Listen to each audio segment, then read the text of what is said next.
There is no helping me. I'm beyond help. Didn't you get that by now? Well, I'm supposed to say, nah, stop. This is all Is that like what I'm supposed to say? it's like a fishing for compliments game. Like, don't say that. Yeah. You're helpable. Yeah. In Like, reality, you're like, nah, not really. no, like, technically speaking, you should be helpable. I mean, everybody should be. I don't think there's any such thing as somebody that's not helpable. I can show you a couple of people that I just saw. The very vapid girls. Here, let me read to you. The name of their organization is called a coalition of youth. What the hell just happened? I don't understand what just happened. A coalition of youth organizations, Gen Z for Choice, is rallying in front of the Supreme Court in protest of the impending reversal of Roe versus Wade. The kids are not all right, but they're here to fight. It's basically like 18 to 21-year-old pooper brains. So, I just wanted to be clear, to be fair. Mm-hmm. My understanding, and please correct me if I'm wrong, is that if you overturn Roe versus Wade, that means you still have 15 weeks to decide to get an abortion. Am I wrong in that? It's not. No, well, it's not quite. Every state abortion is legal in every single state, but every state has different parameters within that. Depending on where you are. So this is what they're worried about. They're worried about, much like they've been eroding normalcy, and they have succeeded in eroding it. They're worried that this will erode their bullshit. This is what they're worried about. Why does God give them so much success? He's not giving them success now. He's just now it seems like he's unraveling all their crap, and they're very upset. No, they're upset because they had success. This could have had potential had it not been leaked. Now they're going to start. They're going to try to start like massive civil unrest over this. Yeah. Of course they are. If the unraveling of this country if it's destined to unravel, then why is it such a slow and agonizing unraveling? Because there's a battle going on. There's a battle going on between the people who essentially want to unravel it, and the people who don't. These are not fair questions to ask you. I wasn't. No, just kind of like basically whining out loud rather than asking you. No, they're pretty fair. They're fair. No, I mean they're not fair. I mean no human can answer them. They are loaded. That's the problem. They are loaded questions, but they have simple answers. They have simple answers and they have complicated answers. Depends which one you want. But I don't want either. I want it to be over. Well, what can I tell you, man? I realize that critical of people who try to like distract themselves. Yeah. I'm exhausted. Huh. So I'm not overly critical of people like that. Yeah.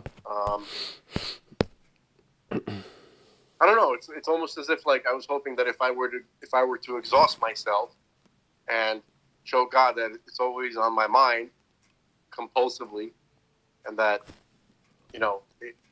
maybe it would do something. Maybe it would trigger something. Because I can only control myself. I can't make anybody else think stuff. Yeah. And feel stuff. Right. Mm-hmm. Yeah. But I'm like this thing that happened in Israel. Oh, tonight, yeah. So I can't, I literally can't stand it anymore. Yeah, same. I was thinking about that today. in the car. I was just kind of like,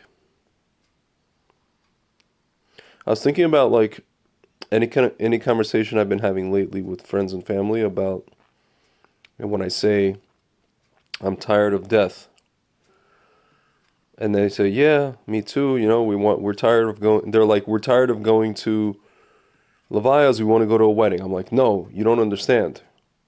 I'm tired of the concept of death. Like the very concept of it. Like I told my mother, I'm like, I want to see Dedushka again. I want you to see Dedushka again. Even more than for myself, for my mother, I want her to see her father again. That's a very, the reason why that's such a revolutionary thing to say, and it's interpreted as crazy by most people, even religious, supposedly religious, is that because the way God behaves, right, or the way He makes it look, He does. That's what He does. He makes it look like nature is stronger than Him. Yeah. Right. So when you say, I'm tired of death. I wanted to go away. People are like, okay, so why don't you go to La La Land, right, with your pretty pink bow and your big, your big, your big whatever Twizzler, shepherd stick, okay, and go float on the cloud, right, in your tutu. That's what people are like. They're like, listen, this is just how things are, okay. Yeah.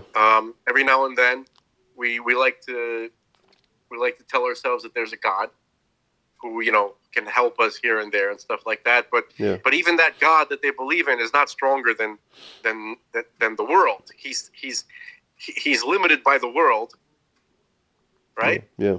So that's why He can't help us. Yeah. So regardless of what people say, when you come, if you really want to. I'm not, I shouldn't even say this in this context, but if you, if you want to see who's religious, right? Mm-hmm. Just tell them, I really, I want God to end death right now, this moment, that, and see if their eyes glaze over. Yeah. I know. That usually means that they don't believe either they don't really take the notion of God seriously, or if they do, they're like, well, there's a God somewhere. No, and then what you should do is just whip out the Rambam. Last principle. No, they know. No, some of these people even know the Rambam. They don't, or they do. No, they do. Some of these people know the Rambam. I know, that's what I'm saying, and remind them of the Rambam, and they're like, well, Well, man, we're not sure what he meant. That's a part of life. Death is a part of life.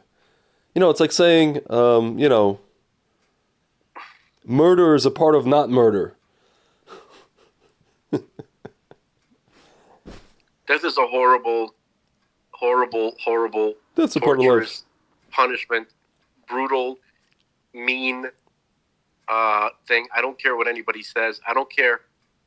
Somebody's gonna come and say, but it's merciful in a way you don't understand. Yeah, that's right. I don't understand it. Do you understand what I'm saying? But essentially, it's important. I don't care about that kind of merciful. Yeah. It's the type I can't feel. Why the hell should I give a damn about it? Can anybody tell me this, please? And usually people are like, listen, you better calm down because you're going to get in trouble, right? That's who said that to you? Somebody has actually said that? This is the the posture. This is what happens to people. I'm talking about like religious people. Yeah. Yeah. They're like, the moment you question anything, right? Some of these concepts that you're supposed to accept, right? Mm-hmm. I don't know. You're supposed to like brainwash yourself into feeling good about it. I'm not talking about belief in God. I don't need to believe in God. I know God's real. I know the Torah is real. I know. But when you hear stuff like horrible death and is mercy, but not in a way that you can understand. Yeah. Well, why the hell should I care about that? Can anybody? So when you ask that question, well, first of all, it's not fair to ask the question because nobody can answer you. Yeah. And second of all, people get scared at that point. The same people who say God is not a tyrant, he's not a big bully. Those people will be like, you better shut up because he gets mad. You keep talking like that, you're gonna get struck down. That's the automatic posture that people take. And you know what? I'm not even being critical of these people because what are they supposed to do? Right? They're reacting to how they see God. Why? Because that's what God shows them. But here's my question: isn't there this Kabbalistic idea of that he does have those different attributes? There's one attribute is Hesed, and the other attribute is Gevurah. No. He has all that. I understand. Okay. I understand. But what I'm saying is, why should I care about the type of mercy but that I can't see? You understand what I'm saying? Yeah. There's a mercy underlying it. Yeah. And but why? How's that? Is that supposed to make me like? Well, if the idea, this is devil's advocate. If the idea is that supposedly in your case, devil's advocate is you're sticking up for God here. No, not even for God. I'm just explaining. This is what we're told, I guess, in some of this forum, that like the other world is basically quote unquote better than the world we're in. Not to say that we should strive to die or anything like that, but if we understand that, then from that perspective, probably it is quote unquote a mercy. It's all like all our tzaddikim. They're like they didn't want to be in this world. They suffered. Nobody wants to be in this world. Nobody wanted to. Okay. So if they don't want to be in this world, then I'm not. Listen, here's what I'm talking about. When we look at it from the individual level, right? Let's say I'm an individual, right? Mm-hmm. Yeah. And I'm sent to this world, right? And I'm not connected to anybody, right? I'll be glad to get out of here. Yeah. I have nothing connecting me to this world. Okay? The only reason why I'm here is because there's people there. I'll make my mom feel bad by not being here. Do you understand? Like I'll make her miserable. Well, that's what my father always said. That he said meaning like the person dies and he goes больно нам. It doesn't hurt for the person; it hurts for us. So basically, what you're saying is it's kind of like a selfish thing. It's not a Well, I mean, from whose perspective? I mean, like, yeah, what I'm saying, like, I would, it's similar to the idea, like, why am I not in Israel right now? Because I can't leave my parents behind. It's the same reason. Why didn't I, I would, if there was a way to get out of this world entirely and go back to Yetzirah or wherever the hell, right? Yeah. I would have been there a long time ago. Why would I? This place sucks. Everything about it sucks. I'm not interested in anything in it, except for the people that are here. Yeah. My connection to them, which is beyond understanding. Meaning, like, I can't tell you why I love my family so much, or even if that word "love" means anything. You know what I mean? Yeah. But I'm connected. I'm connected to them, and all it's basically being not connected, being separate from them is agony. That's all I know. I don't know about. I'm not gonna say big dramatic things like, "Oh, the love." Just like it. I'm not like that. I just know that I don't even like them. Yeah. Yeah. But being without them is the worst possible agony. Yeah. So so that's all there is here. There's agony. There's nothing good about this place. Yeah. I don't even know why I should be grateful to have the opportunity to come here when God is not even explaining or not even showing a little bit as to what's so amazing. What are we working on here? Can I ask you a question? Have you ever expressed these ideas to Stuyvesant, and if you have, what has been his response? I haven't. Okay. And whenever I ever came close to expressing any of these ideas, this to anybody, right? Even to, let's say, people who should You know, first of all, I used to take it personally. The following: either the eyes would glaze over, or you get that look on the face where, like let's say you're on the subway and you're talking to someone, right? That seems normal. All of a sudden, they start talking about you know, the aliens in their nostrils or something like that, or the guy who lives in his closet, and like, oh, you get that look on the face, like, oh, I'm talking to it. So whenever I would talk or say anything remotely like what we're discussing, that face with the eyes would glaze over, and the face is, the face of the person's like, okay, this person's this is a religious crazy. person, or best case scenario, the person gets very nervous because they're scared to even entertain such, heretical ideas.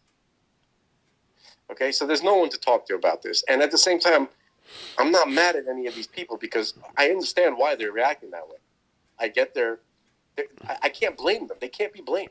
There must be a way to speak to Rabbi Manis Friedman about this. Has he ever? I don't want to talk to Friedman about this. Why not? Because my instinct tells me it's just gonna piss me off. It's just gonna piss me off. And it's not, first of all, it's not fair. Second of all, I'm gonna ask him, and he's gonna try to make me feel better. You understand? Dude, with regards to this fair thing, remember what I told you. The people the people no, because they are not fair. Okay? The people who come and they talk about this topic and they do this whole shtick and they do this what I like to call hashkafic acrobatics.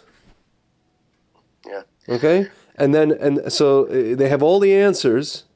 It's an answer with a non-answer. So they should try to answer this question because, let's not be a wise ass. First of all, the only acceptable answer that I could accept is not an answer. It's God showing up and finally ending this. Yeah. And first of all, the answer itself doesn't even matter. Yeah. Because if it leaves me stuck here in the same situation, nothing has been accomplished. Because the answer is not going to make me feel any better at all. Yeah. Unless you can give me some solid information, like when is it going to happen? When is Mashiach go? Then at least I can, I can mark it down on my calendar. I can count down. You understand? But living in this absolute darkness without knowing anything, okay, where God makes it seem like he's never going to show up, regardless of what it says, it looks like he's never going to show up. He's making it look like that. But for people who feel that way in their heart, but they don't want to say it because it's unpopular, I understand those people. Dude, can I tell you something? The only reason I still have any hope of that he will, it'll end in a good way is only because, again, it's... Hold on a second, man. Hold on a second. Hey, sorry. No problem.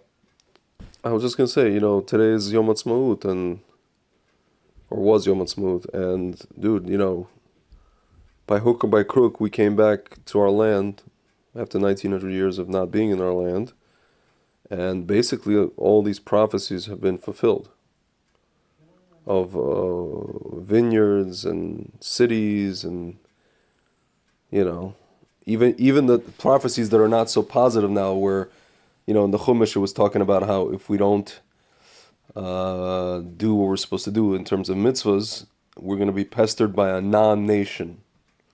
The Palestinians are not a nation, and we're being pestered by them. Even the nasty prophecies have been fulfilled. Good prophecies, bad prophecies. So, we're living in a time of prophecy. So it's like it's like a siman. The whole thing is a siman. And unless it's just, I don't know. Unless it's just forced. How should I put this? Forced chaos by the hand of people, which I doubt it is. What do you mean by forced chaos? I'm saying unless it's just random that we came back at a certain time and just it's random that the Holocaust happened and then right after the Holocaust we had unless everything's random, And even then, to say that would be ridiculous because if you look just at the wars, 67, 73, there's obviously no such thing. Everything was miraculous. We got Jerusalem back. We got Judea and Samaria back. 73, the country should have been flattened, and we weren't.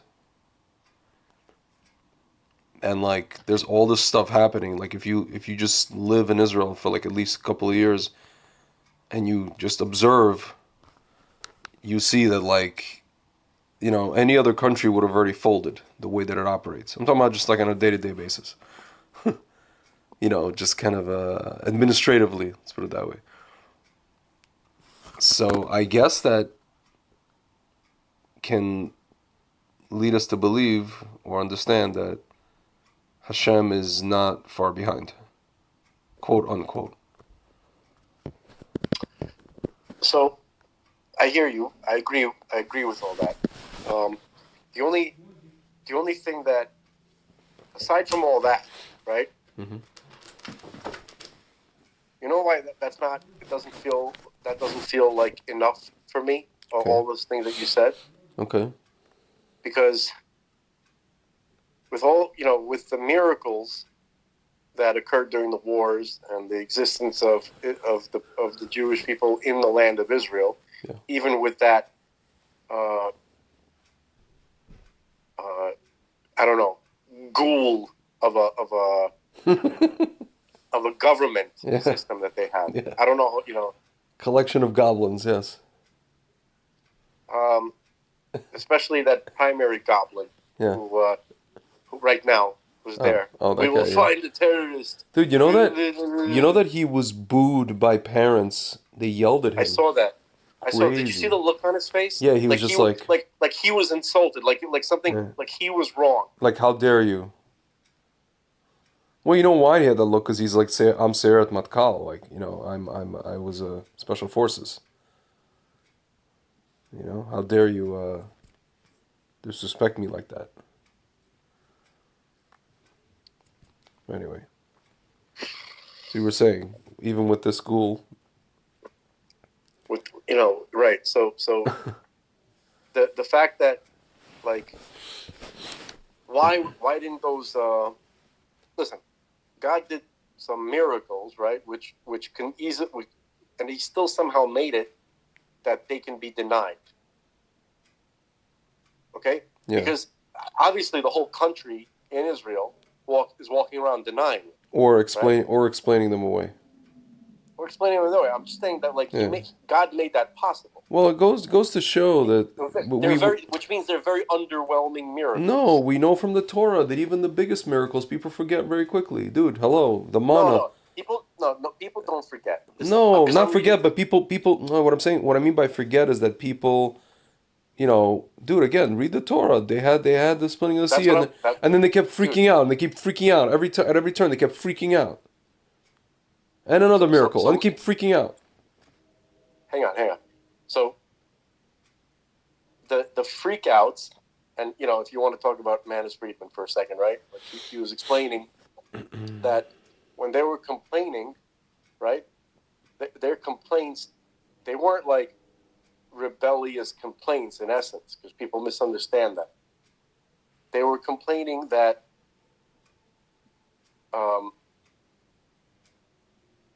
God shouldn't put out for us. Meaning, every time they didn't doubt God, right? They just doubted that whether or not that they really deserved the miracles that God was doing for them. They weren't confident in themselves, that they were too humble, essentially. They were saying, but I mean, I know God is doing this, but would he really continue doing it for us? That was their issue. That they were their minds, they were so downtrodden, right? They came from a society that treated them like garbage, and that was their mentality from the get-go. So they weren't doubting God. Yeah. They were doubting whether or not they deserve it. So they were always insecure about whether or not the next thing. Surely. See, Jacob was like that too. By the way, you remember when he was scared? When he was scared of Esau? Yeah. Why was he scared of Esau? Because he thought that he knew that Esav, he had a mitzvah under his belt, which was very, very powerful, right? The kibbutz av ve'em. They say kibbutz av ve'em. I never found out about his dynamic with Rivka, Esav, their dynamic with Rivka, but that's what it said. So certainly his respect for his father, right? So Yaakov was scared of his merit, of the merit that Esav had, because he kept that mitzvah so like nobody else. And also, Yaakov was worried that he had spent all of his merit on all the other things that he had to deal with before. Dealing with Lavan, because God did so many things for him, right? That he wasn't sure he had anything left in the bank account. Yeah. So that's what his people are like. When they're going out of Egypt. So that complaining didn't come from a disbelief. That didn't come from a lack of faith in God. It came from a lack of faith in themselves. That's a whole different story. Okay? But the miracles certainly had an effect on them, to the point where they were so wowed by it. They're like, oh, surely he's not going to do it. After he split the sea, right? But that song, Dayenu? What do you think that Dayenu, that expresses that sentiment? Like, he did this and that would have been enough for us. Yeah. It gives you their psychology of these people. Yeah. Okay, so, but basically, but the miracles that they had certainly were not to be, denied. Yeah. But the miracles that God did here for us, right? Yeah. You're only going to look at them if you're already looking for miracles, and then you'll see them because they're there. They're there. Yeah. But for those who are not looking for it, is easily denied. Why do you do that? I don't know. Okay. All right. So he left it. He made it so easy. Yeah. For the Erev Rav to just put everybody back in their stupid, shitty spell. He made it easy for Moshe Dayan to go and steal artifacts from the Har Bias. I don't really know why. So people say, well, miracles don't last, and that. You know what? No, they do last. They might not last for after 7 generations. That's what happened, like in the era of the judges, the shoftim, right?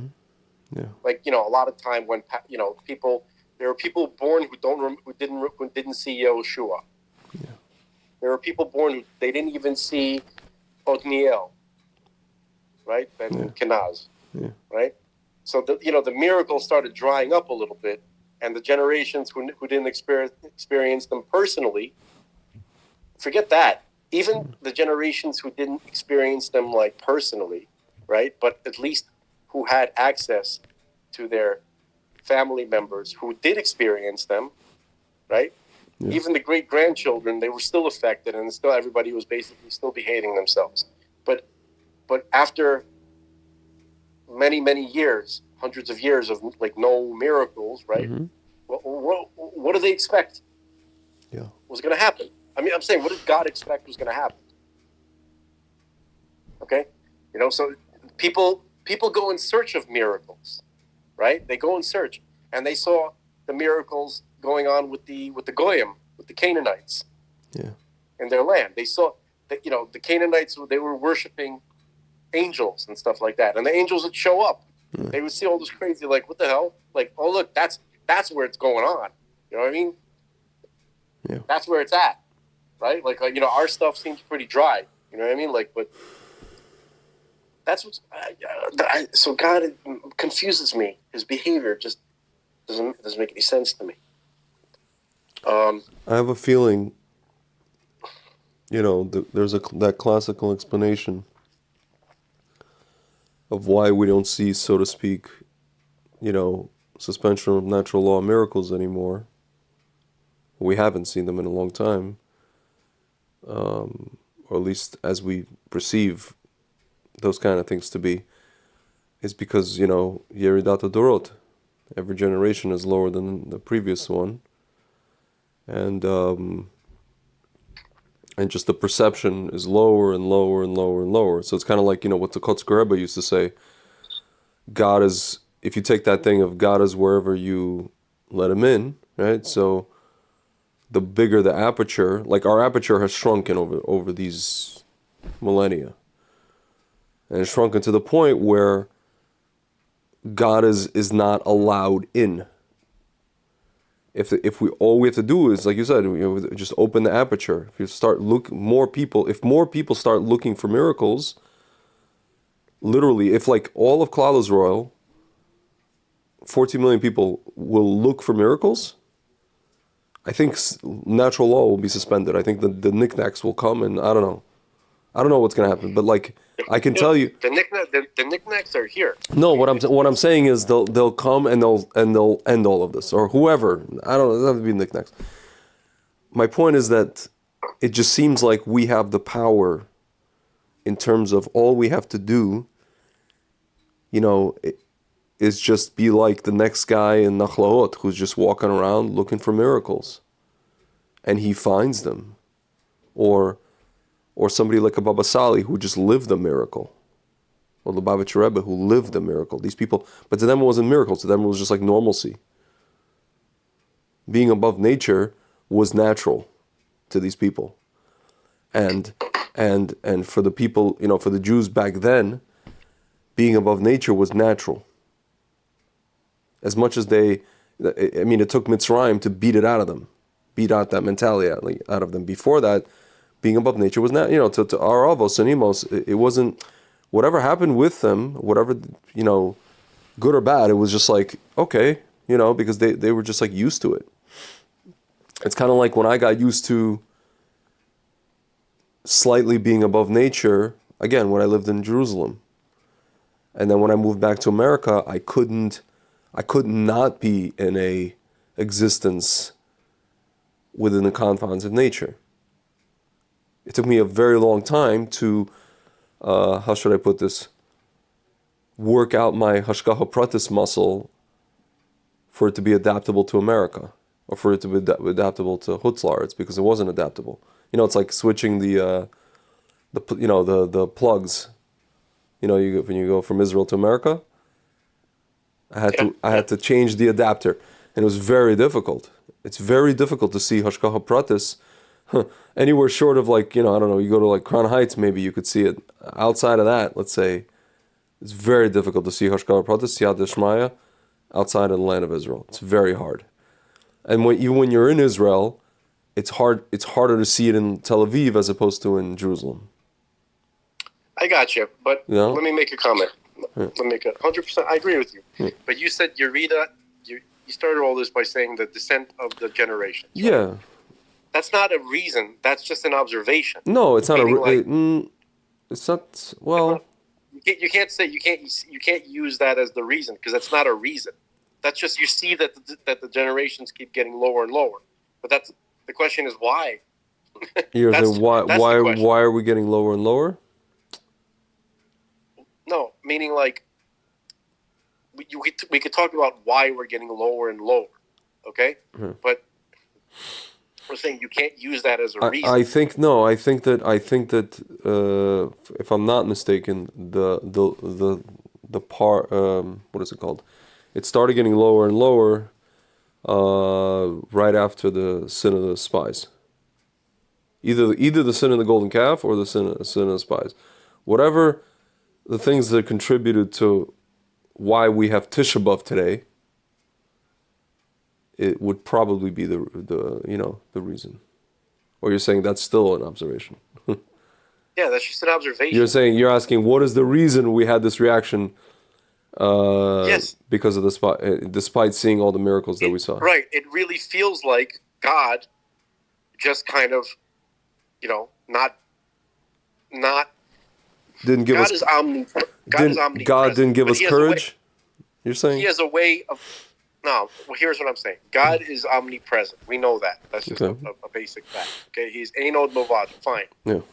but he certainly has a way of letting you know that he's around and interacting with you, right?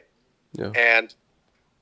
And he certainly knows when people are inspired or not inspired, right?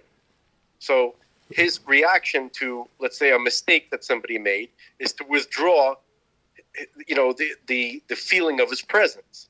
Yeah. But then that feeling of his presence creates people who will make further mistakes because of the lack of the presence. Yeah. You understand? So it's like a catch-22. Looks dumb. Yeah. It doesn't make sense. Yeah. I'm not saying it is dumb because obviously God's not going to do something dumb in reality, but it's not smart in any way that I can perceive. Yeah. It's not a smart way to run a business if you're like a CEO. If you compare this to like a company. Right. So it seems more like God is doing this on purpose. Yeah. Which is even more puzzling. Yeah. So can you and it seems cruel, which makes it even harder to want to have a relationship. So I have no idea what he's doing. It's very difficult to relate. So can you hang on 1 second? Because I got to pee. That I know for sure. Sure.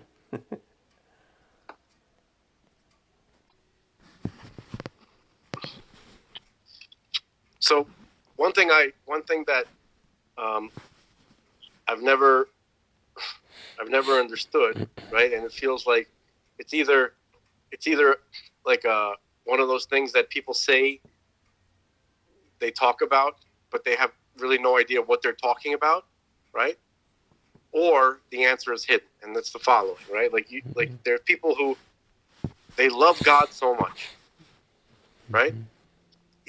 And they're either very bad at explaining why anybody should, or why they do.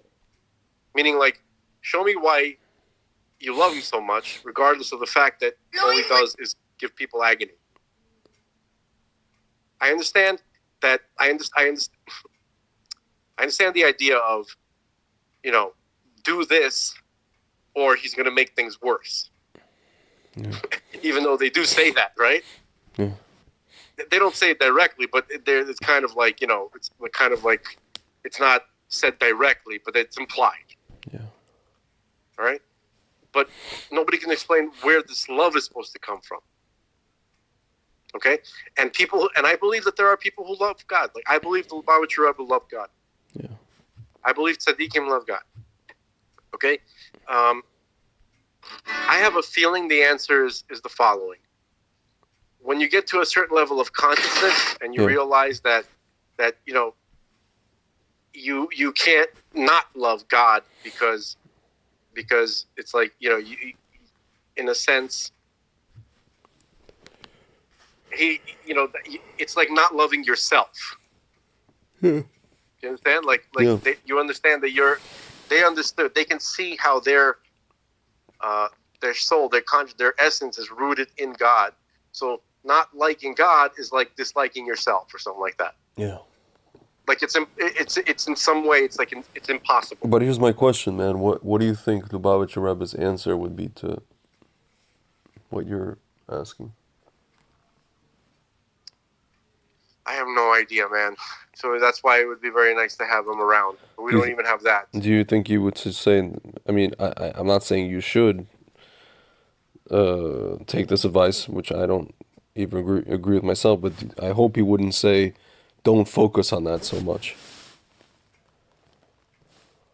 If he would say that, I would be grateful. Okay. Because the way it feels, the way it looks, based on what I read, when we read it all the time in Shema, you shall love the Lord your God. Or, Rav Kook used to say, those who, something like, here, what, I'll read you his quote. Rav Kook. And, what this quote, it sounds kind of kitschy and kind of almost like Kiravi. See, the purely righteous do not complain of the dark, but increase the light. They do not complain of evil, but increase justice. So, Basically, it's like saying, you be God. That's what it sounds like to me. Like, but I'm not God. No, they just, however, not you be God. Here it says, do not complain of heresy, but increase faith. Not complain of ignorance, but increase wisdom. No, it doesn't mean you be God. It just means like we're just supposed to, as much as we can. Basically, if you see injustice, then you go and make justice happen. That's what it sounds like. In your little way, in your little corner, yeah. That's it. But it doesn't seem to be like addressing the pain. You know, it seems like a slick. Of course, looks, of course, I'm not it's saying not. it is, but it Of looks course like a slick way of getting out of answering. Yeah, well, that's why it's used in, by girls who went to Neve and post about their cool cure of stuff on Instagram. As much as it would be better. You know, it would be better if it was worded like this, or I don't know if it would be better. It just seems that way to me right now. Mm-hmm. It's saying you're complaining about injustice. Well, you know what? I know there's nothing we can do about that. But what you can do is like when you have a chance to contribute to justice in your own like vicinity, then go ahead and do that. You understand? Like, I guess Rav Kook assumed that that's what you would understand from what he's saying, but I get, because probably colloquialisms change over time, but yeah. Yeah, he's very, Rav Kook is, I've heard him being accused of being very flowery in his language. He was a poet. I mean, first of all, he was a Makubal. Second of all, he's a poet. You want a Mikubal poet to speak to you like Tony from Section 400 of Madison Square Garden? Let's go Rangers. Try to make the world a better place. That's what I mean. Don't you know what I mean. You know what I'm saying. I'm not saying not to hit the guy in the face. I'm just saying if you get him in the face, but also, help your grandma. Yeah. And yeah, it sucks. It freaking sucks, but nothing we can do. What are you going to do, huh? Yeah, it sucks. Let's go Rangers. Yeah, it's not Rav Kook, unfortunately. You know what I'll say? I'll say this. I'll tell you I'm this. trying to think of like something useful to say, right? Like there's a lot of bitching and moaning here, right? Yeah. But by the way, can I just say one thing? I feel like if Don Rickles was a rabbi, and you came up to him with these questions, he'd be like, "If I gave you a cookie, would you go away?" That's what it comes down to. They just want to give you a cookie so you go away. Right. The reason why I don't want to talk to Manis Friedman is because his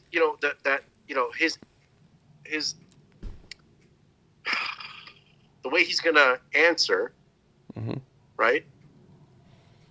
It's gonna make you feel better, and then when he goes away, the next day it's gonna wear off. Not only that, he's gonna answer. He's gonna answer you in some sort of reverse not psychology, but he's gonna reverse it on you. I know what he's gonna do because I've listened to him a lot. I can't say I know what he's gonna do. I feel like I know what he's gonna do. Yeah.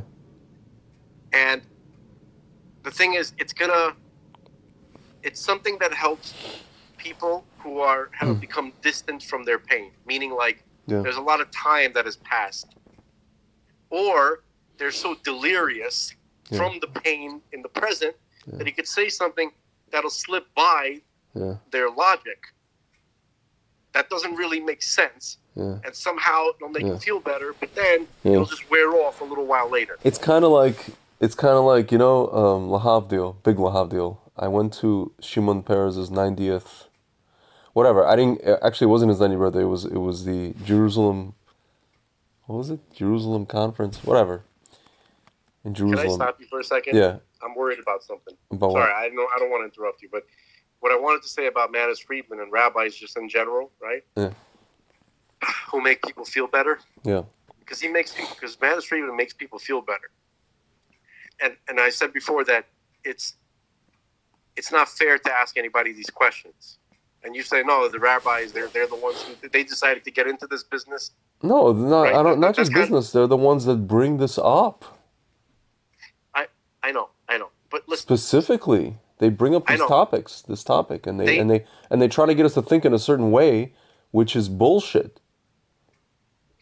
It's not all bullshit. Not all bullshit, but it's a bullshit. Part of it is a bullshit way of thinking. Again, it's like a curvy way of thinking.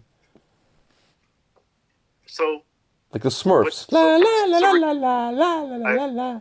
I know, but regardless of what it is, right? It works for a bunch of people. So let's say there's a cure. Let's say there's a medicine, right? Which works not for everybody, but it works for a lot of people. Maybe even the majority of the people. Yeah. Right? And let's say it doesn't work for me. Should I be a party pooper and kind of take out its effectiveness for everybody else? No. It's not right to do that. Because this world is so messed up and there's so much misery here that anybody who can find a way to kind of reduce their misery, right? Something I don't want that to lose its potency.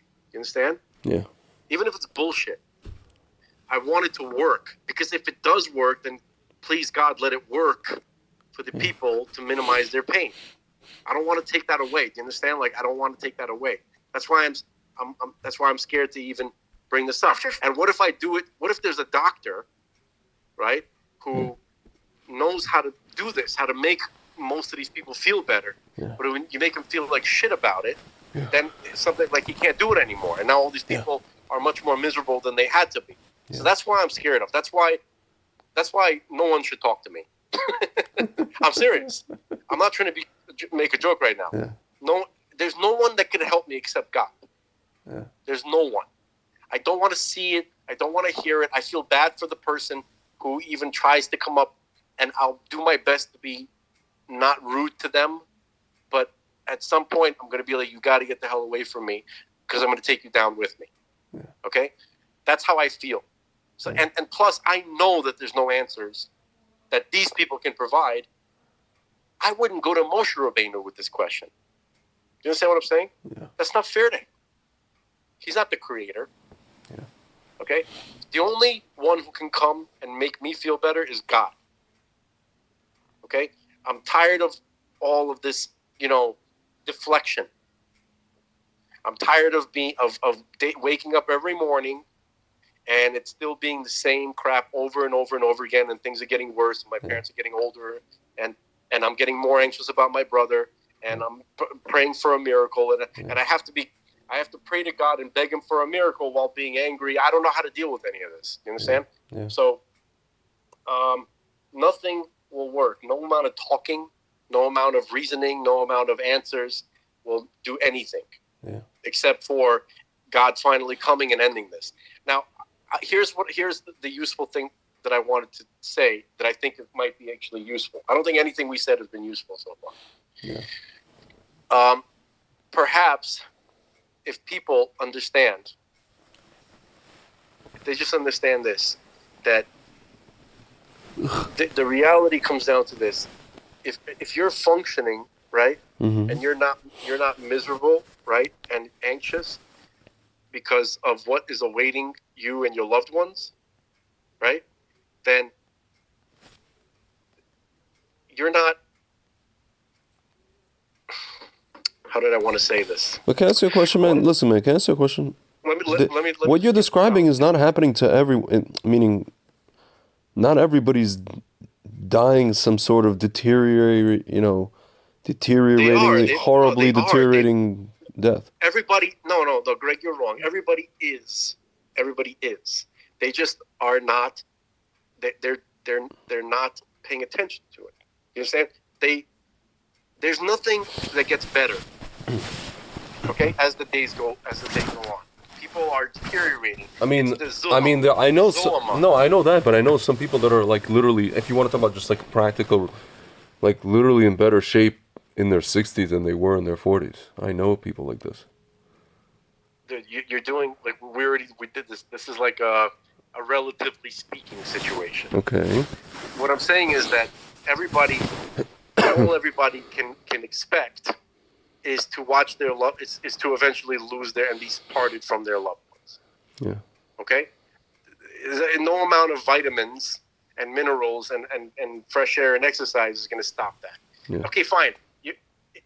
Let's say our lives. Let's say we lived 1,000 years, 10,000 years. It doesn't matter. You understand? The fact that we have to be faced in a situation where we are separated from our loved ones is unbearable. It's agony. It doesn't matter. Just the fact that it's temporary. Just the fact that we have to watch something deteriorate. Yeah. Why not get better? Why can't we watch them get better every day? Yeah. Right? Why do we have to worry, about that, about losing our loved ones? You understand? Like, it's such a sick thing. It's such a horrible torturous punishment. The wonderful, illustrious advisor of Obama, Zeke Emanuel, would tell you, well, that's why it's not even worth it he wrote a whole article about it, to live past 72 or 75. You know, he literally wrote an article, like, if you translate it to Russian, called Starost не радость, you know? But I'm not saying that. I'm not saying that at all. Yeah. I'm saying the opposite. No, I know. Understand? But no, what he's saying is the solution is, if you don't want to watch deterioration, cut life off before deterioration begins. Yeah, become a psychopath. I understand. That's his solution. No, he agrees with you. He just said that's his solution. Psychopath. Yeah. Since it's too hard. Listen. Since it's too hard to feel. Yeah. Connected. Yeah, he doesn't want to feel. Right. So stop feeling. The answer is stop the feeling. Yeah. And that's but you know what's shocking? That's the answer you're going to get from some people too. Some really apparently religious people. Yeah. And saying it's similar. It's not exactly the same thing, but you'll get an answer like, listen, you have to worry about your situation. Can I read you can't control the other stuff, so just focus on your own avoda. Can I read to you this article? It's relatively short by this psycho. Ezekiel J. Emanuel. This is Rahm Emanuel's brother. And by the way, Ari Emanuel, their other brother, is what they based Ari Gold, from Entourage, the character. Yeah. Okay. This article is in the Atlantic, which used to be a normal magazine and now became leftist, if not rhino, or rhino, if not leftist. It's called "Why I Hope to Die at 75." An argument that society and families and you will be better off if nature takes its course swiftly and promptly. Okay. 75. This is from 2014. This is during Obama's wonderful presidency. 75. That's how long I want to live. 75 years. This preference drives my daughters crazy. It drives my brothers crazy. My loving friends think I'm crazy. They think that I can't mean what I say, that I haven't thought clearly about this because there is so much in the world to see and do.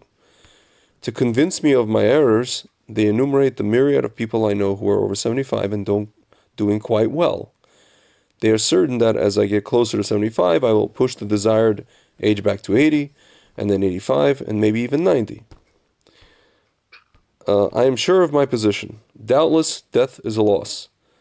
It deprives us of experiences and milestones, of time spent with our spouse and children. In short, it deprives us of all the things we value.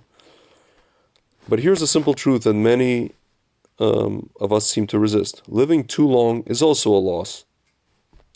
It renders many of us, if not disabled, then faltering and declining, a state that may not be worse than death, but is nonetheless deprived. It robs us of our creativity and ability to contribute to work, society, the world. It transforms how people experience us, relate to us, and most important, remember us. We are no longer remembered as a vibrant and engaged, but as feeble, and ineffectual, and even pathetic. Dude, I'll tell you something, man, like, my mother, this is like what she keeps saying about my dad now. It's like, she's like, he's always so quick, so sharp, so fast. She's like, I feel like I'm like a different man. You know? So the complaint is legitimate, but the answer is stupid. Yeah, the answer is stupid. Let's keep reading. All right. All By right. the time I reach 75, I will have lived a complete life. Okay, because you're rich. I will have loved and been loved. My children will be grown, and in the midst of their own rich lives, I will have seen my grandchildren born and beginning their lives. I will have pursued my life's projects and made whatever contributions, important or not, I'm going to make. And hopefully, I will not have too many mental and physical limitations. Dying at 75 will not be a tragedy. Indeed, I plan to have my memorial service before I die. That's where Larry David got that stupid idea. And I don't want any crying or wailing, but a warm gathering filled with fun, reminiscences, stories of my awkwardness, and celebrations of a good life. After I die, my survivors can have their own memorial service if they want. That is not my business. Let me be clear about my wish. I'm neither asking for more time than is likely, nor for shortening my life. Okay. Today I am, as far as my physician and I know, very healthy with no chronic illness. I just climbed Kilimanjaro with two of my nephews, so I am not talking about bargaining with God to live to 75 because I have a terminal illness. Nor am I talking about waking up one morning, 18 years from now, and ending my life through euthanasia or suicide. Since the 1990s, I have actively opposed legalizing euthanasia and physician-assisted suicide. People who want to die in one of those ways tend to suffer not from unremitting pain, but from depression, hopelessness, and fear of losing their dignity and control. The people they leave behind inevitably feel they have somehow failed. The answer to these symptoms is not ending a life, but getting help. I have long argued that we should focus on giving all terminally ill people a good, compassionate death, not euthanasia or assisted suicide for a tiny minority.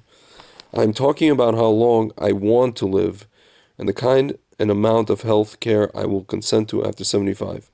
Americans seem to be obsessed with exercising, doing mental puzzles, consuming various juice and protein concoctions, sticking to strict diets, and popping vitamins and supplements, all in a valiant effort to cheat death and prolong life as long as possible. This has become so pervasive that it now defines a cultural type, what I call the American immortal. You know, it's funny. Like he's kind of right in that respect. I reject this aspiration. I think this manic desperation to endlessly extend life is misguided and potentially destructive. For many reasons, 75 is a pretty good age to aim to stop. What are those reasons? Let's begin with demography. We are growing old, and our older years are not of high quality. Since the mid-19th century, Americans have been living longer. In 1900, the life expectancy of an average American at birth was approximately 47 years. By 1930, 59.7.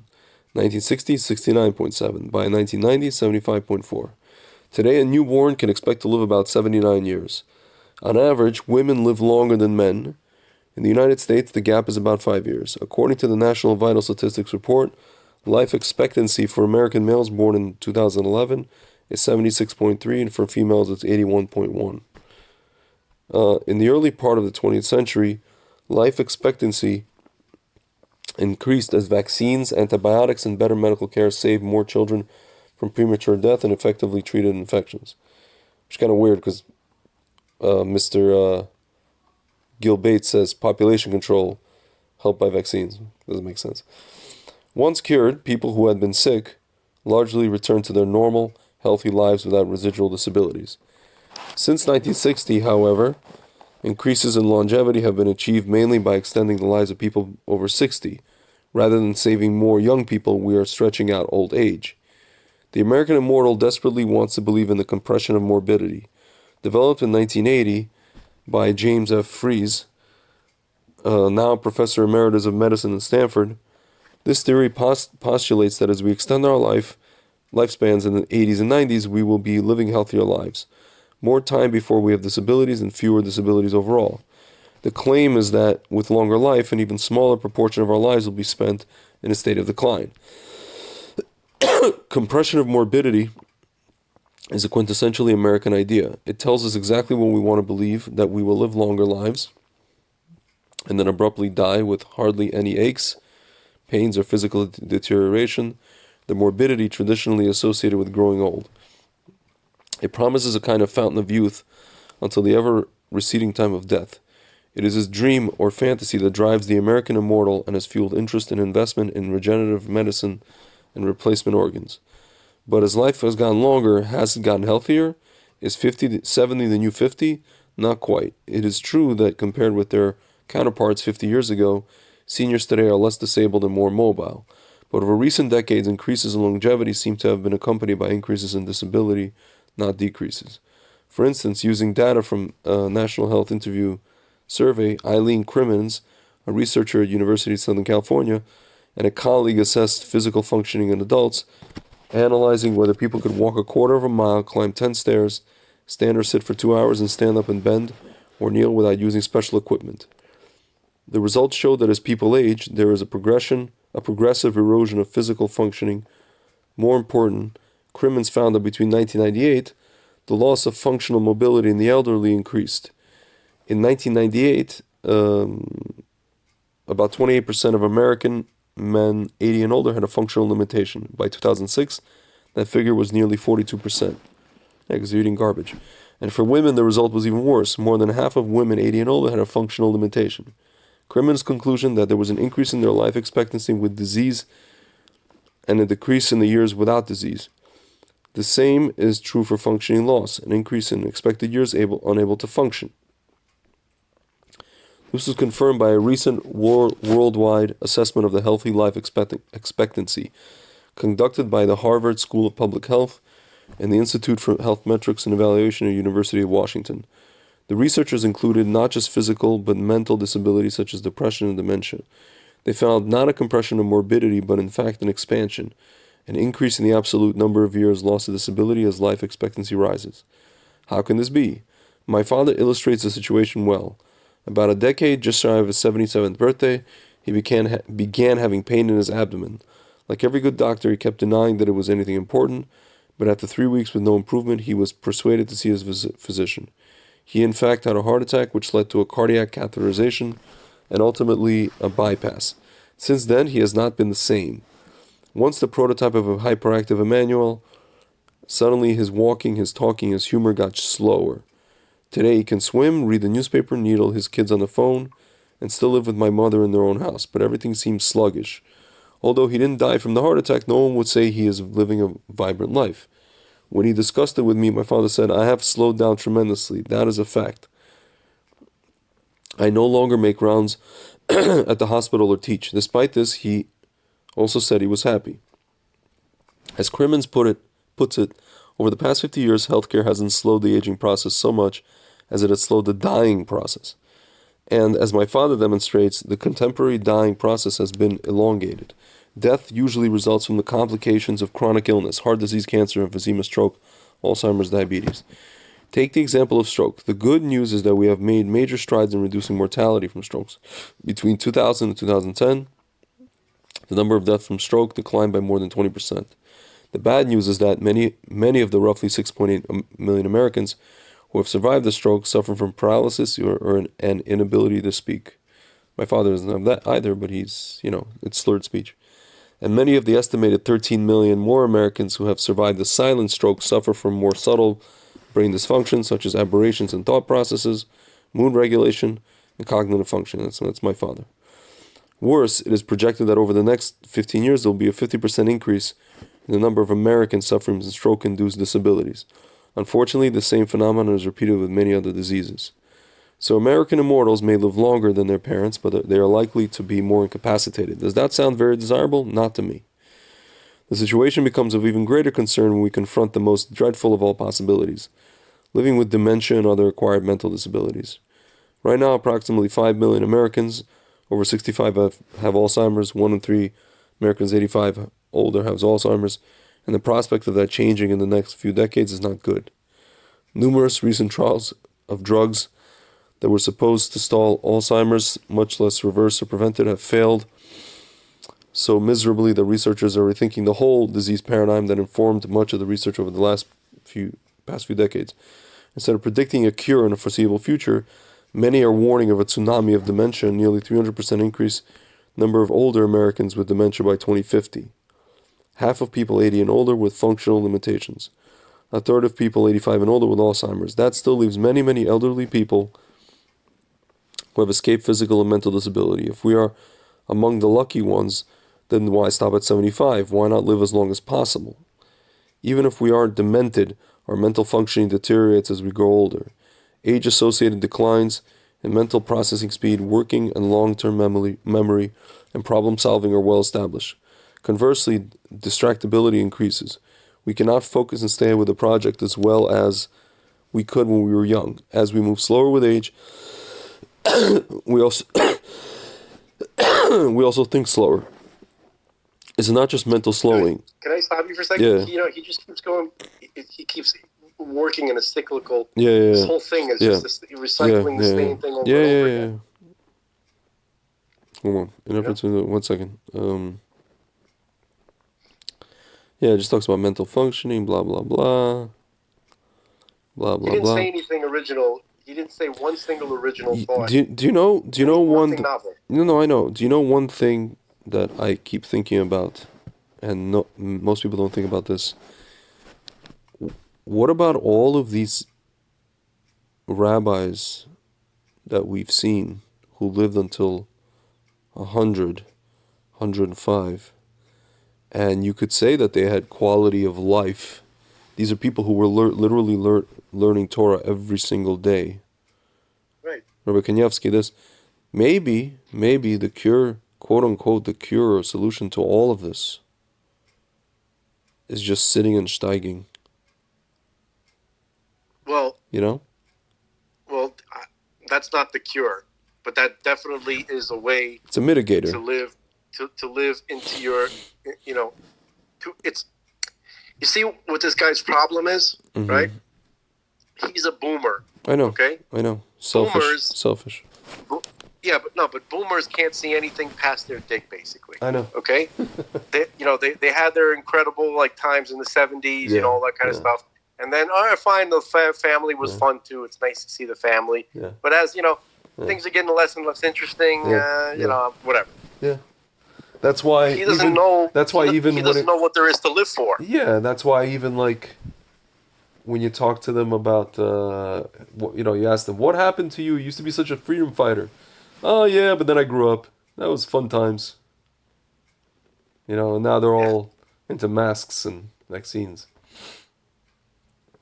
Yeah. So basically, they don't know what there is to live for. Yeah. Okay. So as far from their view, right, whatever there was that's enjoyable, right, or that makes sense to live for it's gone. They don't see what's the point is. You're fine. You raise your kids. Your grandkids are born. Your mind is it's deteriorating. You know why their mind is deteriorating? Because they're not using their mind. Yeah.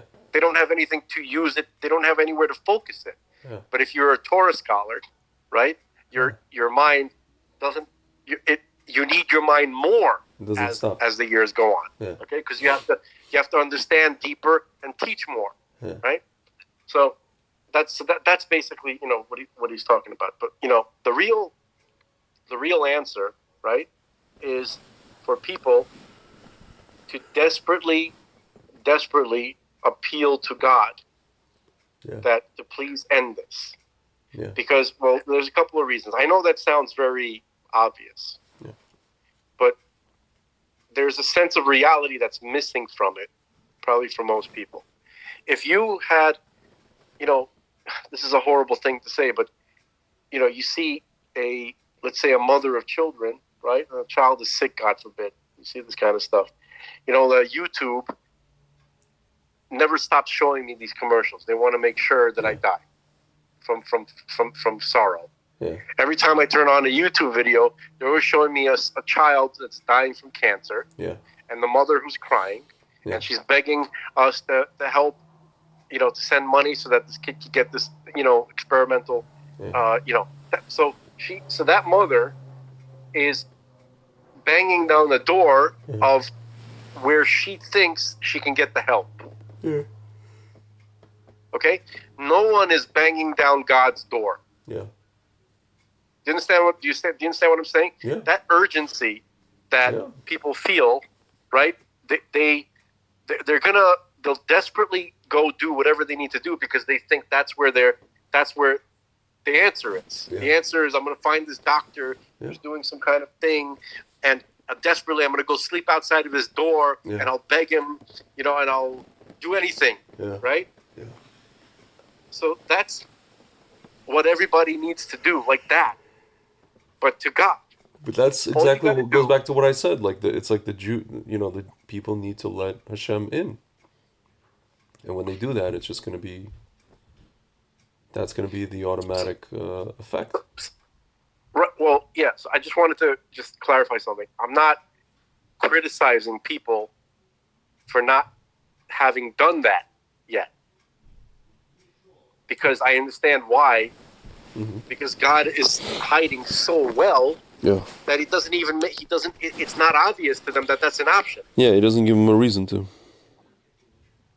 Okay, so he gave a few of us a reason, right? Like I know, hold on a second, man. Hold on a second. Yeah. All right. Yeah, you're saying. I know God's real, and I know that there's no one else to talk to. That it's a waste of time to talk to anybody but God. Okay. Yeah. But most people don't know that. Yeah. And it's because of him. Even the so-called Orthodox. Right? Yeah. They're just people. Yeah. Nobody is bad. Nobody's trying to do the wrong thing. People they just go where they feel they can. It's like water. Water will take the path of least resistance. Mm-hmm. Okay, so I'm blaming God again. I always blame God.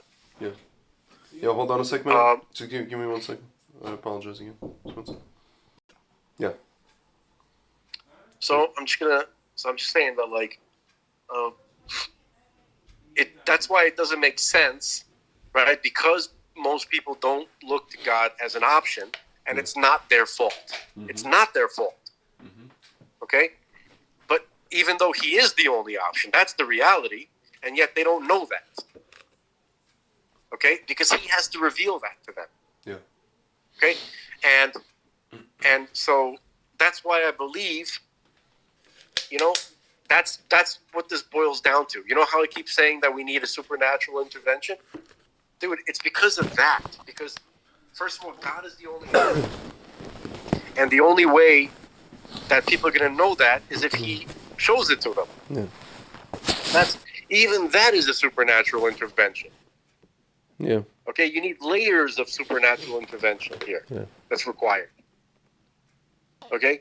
And so that's the only, so it's like, I'll just say, again, Hashem, please come and intervene already, because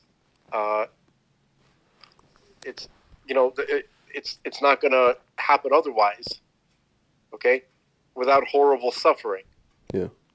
People don't know to turn to you. They don't even know because you hide so well. Yeah. Okay? I don't know why you hide so well, but that's why people aren't turning to you. So please come already. Well, again, as some people may say, it's not that he's hiding, it's just that we've removed any trace of him from society. Nobody, dude, I don't know anybody Western society, that has removed Hashem from society. I'm talking about the Western society, the system, a lot of people. I know, but see, look, if you're talking about the leadership, that's one thing. Yeah. But I'm talking about people. I'm talking about people, the people that we live with, your neighbors, your family. I don't know a single one of these people who did anything to remove God from anywhere. No. Okay? So that's what I'm talking about. And the leadership, you want to say the leadership is consciously doing that? I agree with you. Okay? But so we need to be rescued from them.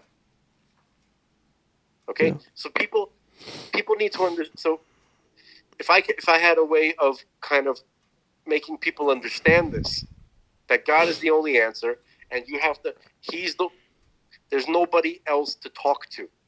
Everything else is a waste of time. Talking to rabbis, talking to anybody else except for God is a waste of time. Okay? So I wish more than 100 people would hear this. Yeah. I wish I could make everybody understand that that's your only chance, right? To live a life, a real life, where you're not worried about disease and death, and you can just see your kids grow into something more beautiful every single day. Not just your kids, but everybody else around you. There's no reason why that can't happen. Okay? God is stronger than nature. He controls every bit of it. Okay? Which is heartbreaking. That's another reason why I think that people have difficulty with this. Because they're like, what are you saying? That God's doing all the pain and the bad stuff too? Yeah. So that's another thing that people want to run away from mentally.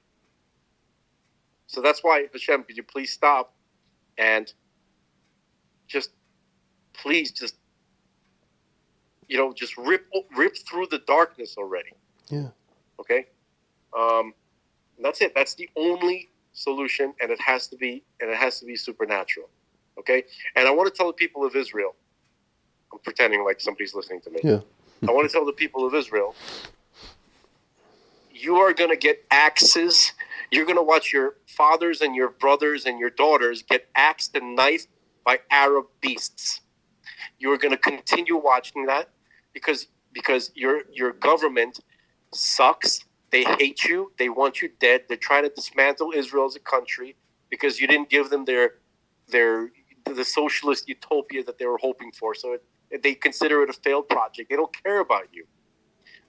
They tried to kill you with a virus. Mm-hmm. Then they tried to kill you with the vaccine.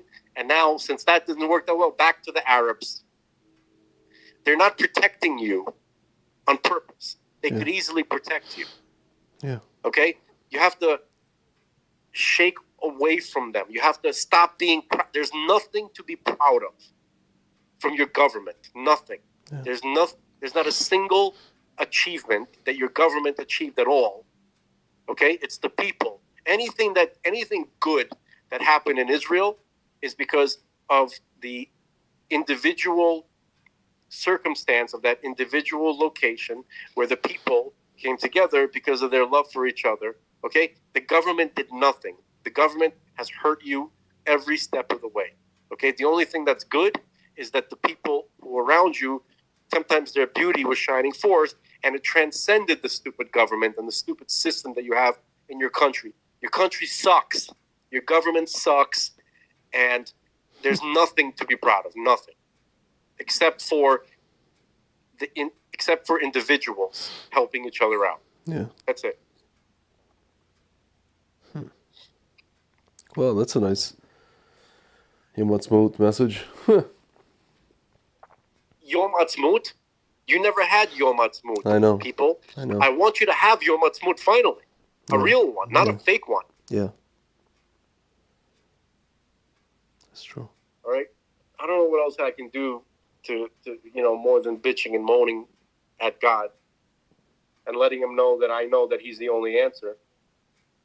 You know what I mean? Yeah.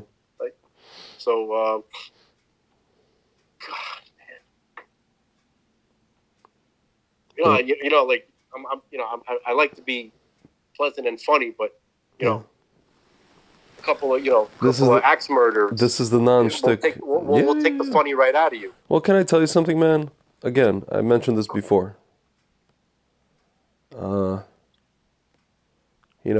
Hashem, it seems like, wants to skin this cat, figuratively speaking, however he wants to do it. Meaning, there was going to be a moment, and Rabbi Kessin was talking about this a lot. He was anticipating that Gideon Sar was going to become the prime minister, however it was. And of course, Gideon Sar exercised free will, and he did not accept it. And so now, Hashem, almost as if, has to go with a nuclear option, which is what? If this government fails, this stupid ghoul government, in its stead, we may get the most religious government Israel's ever had. Or at the very least, there's at least one person who cares about anything that's going on with regards to what happened tonight, and there was a few other nights when this happened, which is Itamar Ben-Gvir. Not to say that he's made to be prime minister or anything like that, but like at the very least, we have a bunch of people that could be in the future government who are connected to Torah in a real way. You're talking about him, you're talking about the Haredim. Not only that, man, young Haredim in Israel are basically Kahanists. You know, they wear black and white, but they're essentially Kahanists. You know, I have a friend, again, he meets with Arabs and he tells them, if you guys are not careful, this next generation of Haredim, and there's a lot of them because they have like, you know, 5, 6, 7 kids or family, they're gonna be Kahanists. You know, and they came out in the streets chanting death to cousins, death to the cousins. You know, during the last TikTok intifada, whatever. So TikTok. The no, they were platform. they were filming the attacks on TikTok. These. I got confused for a moment. I was like, the No, Tic no. Tacs are now Yeah. joining the Intifada. Well, What's the happening? TikTok, stop the TikTok. That's all I need. That's funny, right? We got the TikTok and then we got TikToks and There seems to be a running theme here. there you go. Can you hang on? Yeah. I got a TikTok in the bathroom for a second. Alrighty. Hold on. Salsa. Dude, Salsa. check out what this girl I know who lives in Jerusalem wrote in general, like 15 minutes ago. It's like an American Jewish girl who made Aliyah. But she wrote this in Hebrew, so I guess it was just automatically translated to English. So some of the syntax is weird. Warning. I was in Area 1, I don't know what that means, and something in the morning in Ashdod, and I wanted to take a second look at the sea before we left the city. Getting closer to Rainbow Beach, there were 3 normal Arabs around. A father, mother, and I looked like what looked like a big daughter coming out of somewhere, and we're on the way back to the car, and then suddenly on the right side, there was a car of young guys in their 20s, maybe 5 or 6 of them with football haircuts, I guess like soccer haircuts. I suddenly saw that they started approaching the car. I told him that I was fighting with him. Drive fast. Leave, let's go. Go, let's see the sea another time, follow us. They started traveling after us, and when they were beside us, it was next to me to decide to drive in red. Decide to drive on a red, to go on a red light. I told them I don't drive yet, so they won't see that we are too stressed. I told them don't drive yet, so they won't see that we are too stressed, like not to start driving. We drove fast, and in a certain way, they decided to give up and passed us because we were already in a slightly more central place in the city. It's really unpleasant what's happening. I can't leave the house. You can't do it like that. You can't live like that. It's kind of crazy. I mean, I've had these many situations like that. Got these idiots on the road, you know? And they're doing this on purpose, the government of Israel. Yeah. Because if they can stop it Yeah. and they're still letting it happen, you know they're doing it on purpose. Yeah. Simple. When are you guys going to understand that? Yeah. Don't you want your daughter to stop being harassed? Don't you want to be able to go to the beach with your family in safety? Why do you keep voting for these people? Because they think that Jews are retarded. Jews are retards. That's why. they vote for them. I'll tell you why they vote for them. So first of all, somebody convinced them that democracy works, even after these 4 elections. Also, Israelis are very stubborn, and also retards. Yeah, retards. And also, many seem to think that, their way is the way, meaning their party is going to be the one to negotiate some sort of, if not peace, then at the very least, cessation of hostilities, temporary. And that's what they've settled with. That's what they seem to be okay with.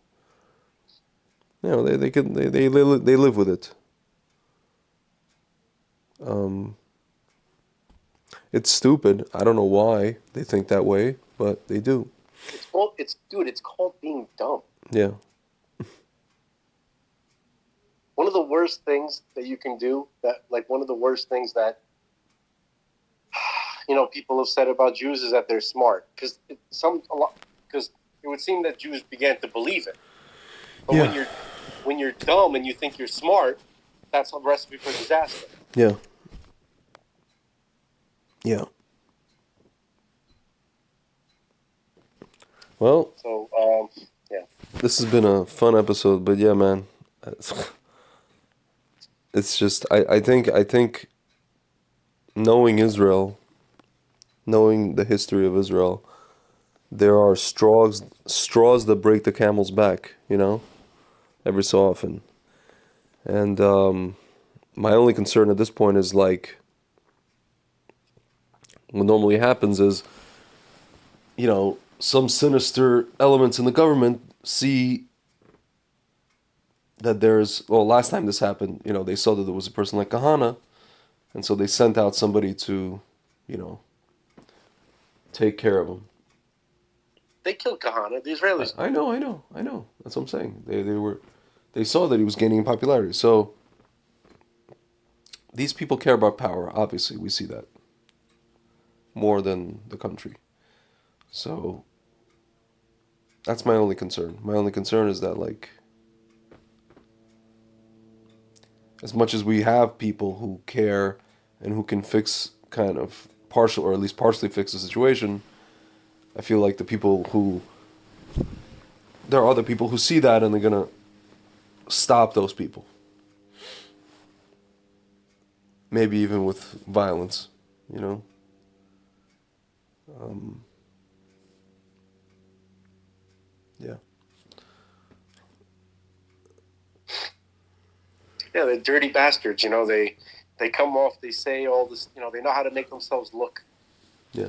Like the rational, peaceful ones, right? And then they go and they hire assassins and they no, they have no instinct. Jews in general, Israelis unfortunately too, no instinct as to who to trust. You understand? Like, it's awful, horrible instincts. Okay. Yeah. Yeah. It's kind of weird. So You would think that they would have good instincts from like the army and stuff. no, man. It's kind of No. weird. Even more reason, like, the list of why we need God to come and save us is getting longer and longer. Okay, it's just one. People we talked about earlier, people having difficulty understanding that God can break nature, right? Yeah. Let's talk about that. How can we solve that? That's why I talk about the Tic Tacs. Yeah. Because that's a tangible, accessible reality that breaks nature. Well, here's my question. I'm gonna pose to you a scenario. Imagine you're a regular Israeli, and you took this vaccine, and you don't really have any information from, so to speak, underground media sources. All you know is what you see in the news, but you know something is wrong. You also think the vaccine is crap. And then all of a sudden you're walking down the street. You live in Tel Aviv. You're walking down the street, Dizengoff, and on one of these light poles, you see a sticker. And on the sticker, it just says like acronyms and next to the acronyms it gives you dosage amounts. And on the bottom it says, for mitigating schmaxine schneid effects. So would you tell yourself then, if you're this Israeli, wow, I don't know who left this here, but it's almost like a Shem, this is a godsend. There might be some people who would say that, especially those who are desperate to help their loved ones who are suffering. Yeah. They're obviously going to be more open to something like that. But until somebody is, most of the time, I think, until they're suffering, they're not going to consider it. Yeah. So, and so we know that there are a lot of people who are suffering right now. And there's no real answers for them that they know about. So something like that, I think, probably would help. And another thing I was thinking of, which I guess is somewhat more riskier, is aside from those stickers that we talked about, stencils. Yeah. That way, you could kind of like, I'm not going to say spray paint it, but you can just, with a big marker, you can quickly. I don't know. Is that too ambitious? Like, No. I think no. I mean, probably stickers is the best way to go because you can just stick it and go. You could stick it on the train, on your seat, on the pole, on the light pole, on a wall that people walk by. I don't know. That wouldn't work so well in Florida because everybody drives here. Yeah. But unless you're putting these stickers in Target or at the gas pump, that's a great place to put the sticker. The gun shop. Nah, the gun shop, not really. Maybe like Walmart, because you can get guns at Walmart now. Or Kmart. Yeah, I know. No, you always could. Yeah. But no, what's funny is that you say the gun people. The gun people are more likely to already know about it. Yeah. People who not like guns, but people who have guns, right? Second Amendment people, First Amendment people, they are more likely to know about the protocol. So, not as necessary at a gun shop, but at a gas pump is an excellent place to put those stickers. Yep. You're right. Just occurred to me. I was thinking light poles, but gas pump is where to go. Everybody needs that. Mm-hmm. Right? ATM machines. Near to an ATM machine. Mm-hmm. You going to sleep? You falling asleep already? A little bit, man. I don't blame you. It's not the conversation. It's just the last few nights I got to sleep too late. Well, you know what? Let me do something useful. Okay. For the folks at home. Mm-hmm. There's a couple of movies, a couple of decent documentaries that could give you a basic overview of actual miracles. If you want to see real miracles taking place, right? Mm-hmm. In a scientific way, right? So I would recommend watching a movie called The Phenomenon. Mm-hmm. Okay, it was directed by James Fox. Came out last year, right? It was pretty big. It was like number one on iTunes or the iTunes store, Mm-hmm. right? Like, yeah. Okay, so that alone, if you just watch this movie, The Phenomenon, and that'll give you a good primer into understanding. If God is showing us something that is breaking nature, that everybody has access to, then this is the only game in town. Yeah.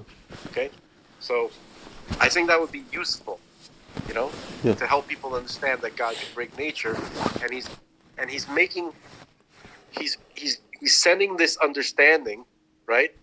Yeah. Like, I believe that this phenomenon is he's going to use it, or he's using it now. I wish he'd do it a little louder, but he's using it now to help people understand that there are things that are going on that are affecting our most, what's the word? Sober, responsible, rational, mundane. Yeah. Like, when you say the U.S., like just the military in general, especially the U.S. military, right? Mm-hmm. How would you describe them? In the least, right? It's the least fantastical. It's the most emotionally intelligent branch of our government, of our society. Period. Right. it's the people who are living least in fantasy world, right? Yeah. The people who spend their life protecting the United States against the true dangers, right? Yeah. Most of the soldiers that they go into that for that reason, which means that they're exposed to the true true ugly reality of the world. So these are the people who are in touch with reality the most. Yep. Right? Yep. And then and so this is the perfect people for this phenomenon, for a phenomenon which goes above nature to interact with, right? Yeah. Because if they're seeing this, and they're telling you that this is happening, then there could be no better witnesses. Yeah, the most even-keeled people on the planet. The most boring people. Yeah. Ever. They're the most sober, the most responsible, the most clean cut. I won't call them boring, but they're right? kind of like, whatever. Yeah. I'm talking about a couple of people specifically, like that guy Robert Salas. Oh, okay. Dear God. He's very boring. God. But I'm grateful for his boringness. Yeah. Because you know why? Because he's telling you the truth. You know this guy's telling you the truth. Yeah. Anyway, so people who handle nuclear missiles, you don't want them to be interesting. Yeah. That's the last person you want to be interesting. You want that guy to be boring and calm and redundant, right? You want nothing. You don't want anything exciting going on in that mind, except for duty, right?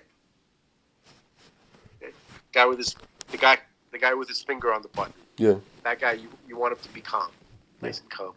You want to make sure he's listening to easy listening. You don't want that guy to be listening to Metallica, right? You want the guy to listen to Kenny G. Well, based on what I said the other day about easy listening in CVS, you could also be going to your death during easy listening music in a German-made elevator with German-made schmaxines. So be careful. Be careful what you wish for. Right, no, but the people going in, they didn't choose the easy listening. No, you're right. That's just playing. Yeah. That's playing there when they came in. Yeah. Hold on a second. To lull them to sleep.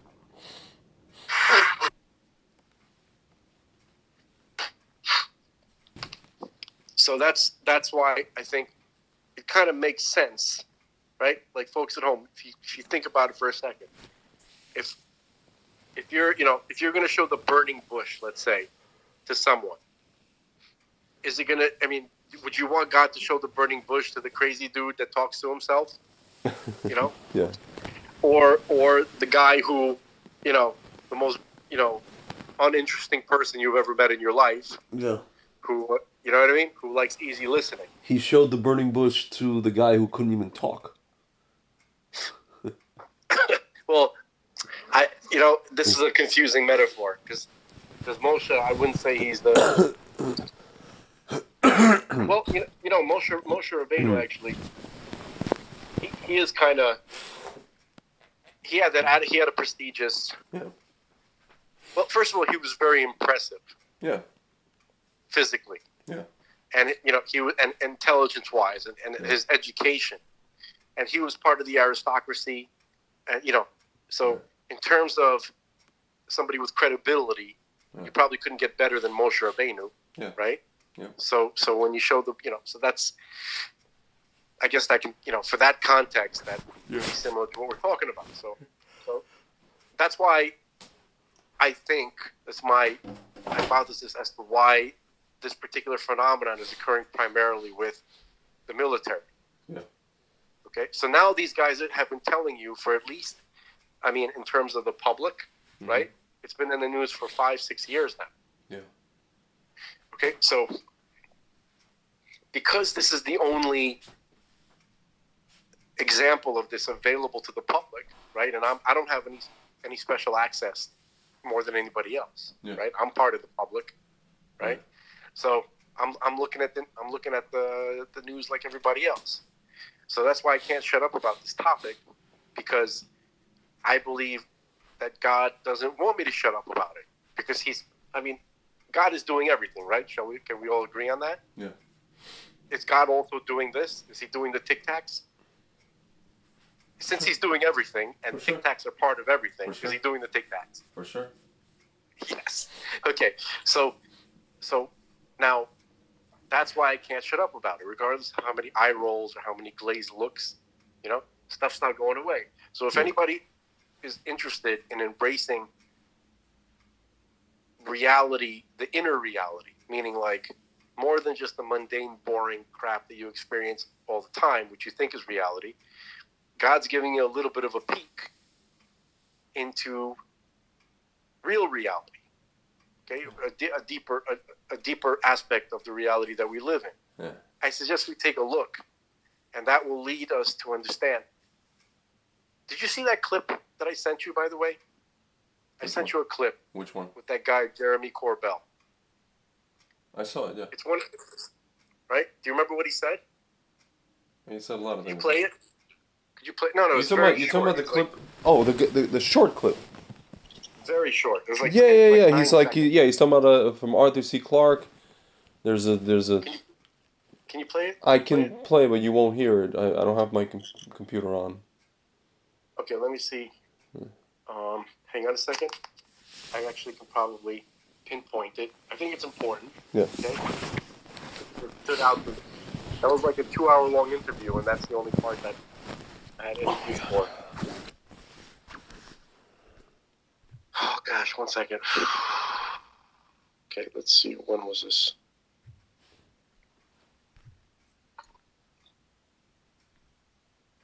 Hang on. Damn. I didn't have the.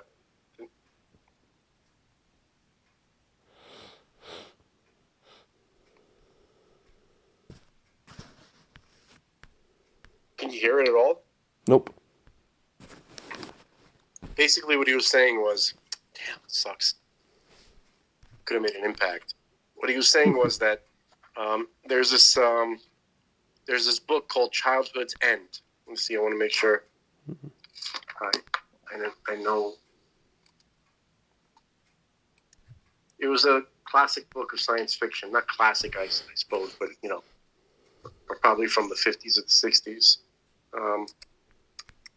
Childhood's End. Okay. By Arthur C. Clarke, like you said. Okay. Yeah. I'm gonna just quickly read the plot. Okay, so Childhood's End, 1953 science fiction novel by Arthur C. Clarke. Okay. Story follows a peaceful alien invasion of Earth by whatever. Peaceful aliens, apparently. Okay. Yeah. So the plot summary is basically these invaders, or whatever you call them, right? They are making their presence known gradually. And it kind of, towards the end, what they do is they just kind of like show up with their ships, right? And the ships are just kind of like become a permanent fixture in the skies, like for decades, letting the people just kind of get used to them. Okay? And, just so that they don't, you know what I mean? So this is, and the effect, the effect is to have people adjust to this reality which they're not used to, which they couldn't even imagine.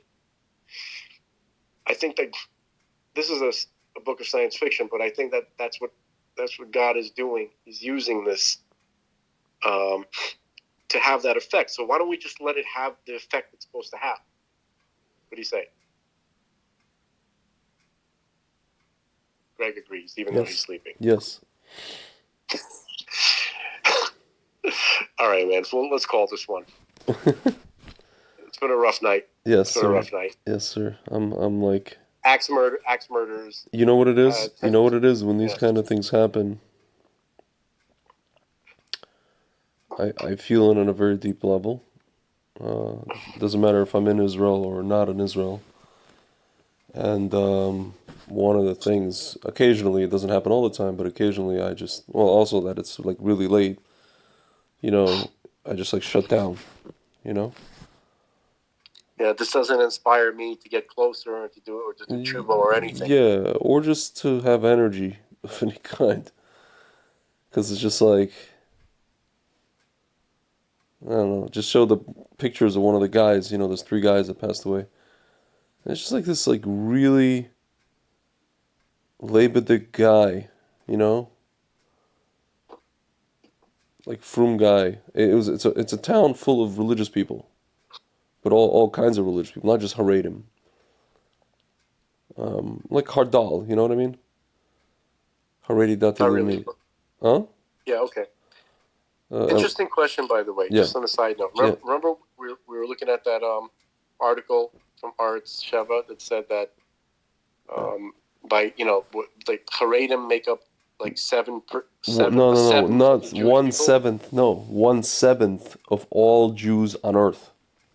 Right. That's right. Yeah. So, like, my question is, so that doesn't even include like the Keep Us True God guys, I right? Or know does it? that's what I said. That's why I think it's amazing because that you know what that means? That means at least 3 million people, 3 million Jews are Shomer Shabbos. That's Because right. So that that's I got crazy. excited when I realized, wait, Yeah, Haredis aren't the only religious I Jews. know. Yeah, that's crazy. And then you have the So Masorti as well. Then you have like all these. yeah, yeah. It's Like I consider like Sephardim, right, who yeah, aren't anti-religious, part of the religious of course. population. Yemenites, Safar, all these Mizrahi people. Listen, a lot of them are anti, but If you're most of them. Mizrahi, Yeah, I don't care if you go to clubs. yeah, I don't care if anything. yeah, But if you're not anti-religious, yeah, you're religious. yeah.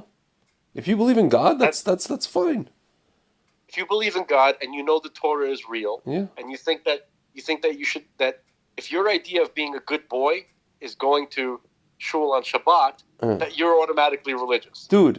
Do you know who's religious to me? People Israelis who see something, I don't know, that's like surprising or shocking, and then they go, "Why Elohim?" If your first reaction is to say to something shocking or surprising, includes the word Elohim, that's wonderful. Granted, it's just the same thing as saying, "Oh my God." Doesn't mean you believe in people who say that Right. believe I in mean, God. I wouldn't take it as far as you're taking. But I've never seen leftists say, "Why Elohim?" I mean, it could be just a cultural thing. It might be I hope you're right and I'm wrong. It might be no. It might be a cultural thing, but like I don't know, dude. Again, even with the cultural thing, there's always that thing of like their father and their grandfather and their grandmother believed in God, and these people are never gonna not believe in God. They have a pashut, Right. a simple faith. Right. This is the Mizrahi Sephardi guys, right? Yeah. Who, the only reason that they're not religious because they can't stop, because they're too into hot chicks and stuff like that and drugs. Yeah, they like and fun. Not even drugs. They just like And I can relate to that. they And I like can relate to they that. like But they know when they want to be from time to time Yeah. they want to be a good boy. Listen. And being a good boy to them means to be religious. Listen, these are the guys who make kiddush, and then they get into their car and go to Tel Aviv. That's a person that exists in the Jewish nation. People who make kiddush, who even say hamotzi, who have dinner with their parents, dudu biton and No, but not whatever. because they're just trying to make their parents happy. No, they believe in God. Right. Yeah, it's important to them. But and then they go to Barbie in Florence. They go to Fifi. No, I mean Barbie. Well, the name of the club is Barbie. They're French mistress. The name of the club is Barbie. No, in Tel Aviv they go to whatever or wherever they go. And they want to go walk around and go, hey, mommy. Kapara. Who doesn't? They call the girls they like kapara. Kapara, hey, kapara. I'm like, what? You're calling her atonement? She's an atonement? I mean, I guess you could, that's romantic in a way. You're my atonement. Like, you're so wonderful that if I get with you, or if I marry you, you will atone. Being with you will atone for all my sins. Is that like some weird Israeli way of saying like wifey material, something like that? No, it's a weird Israeli way of man cat calling a girl, or just how people call each other mommy, or No, actually, I don't.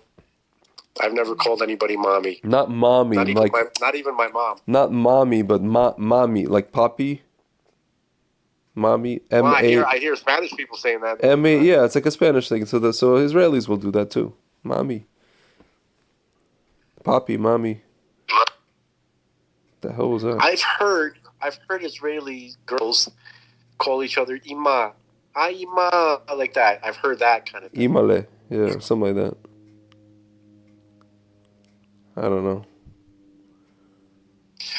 Folks, get used to reality of that your stupid understanding of reality, mundane reality is not real.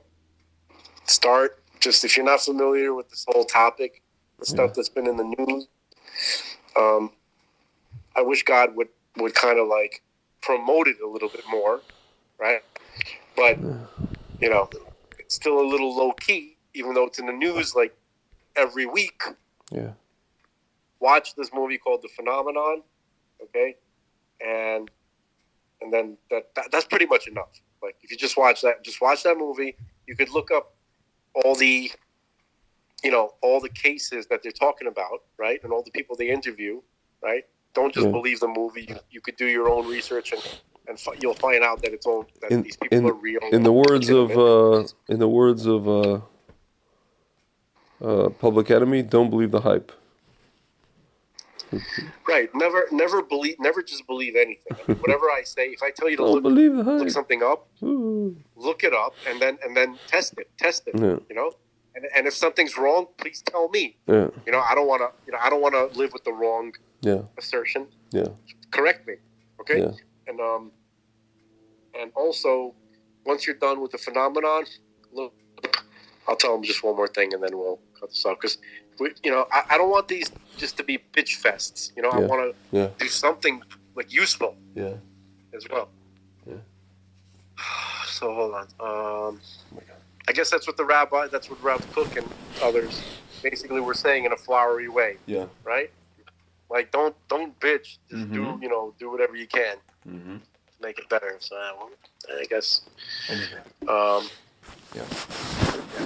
So one second. Let me just tell you exactly what to watch.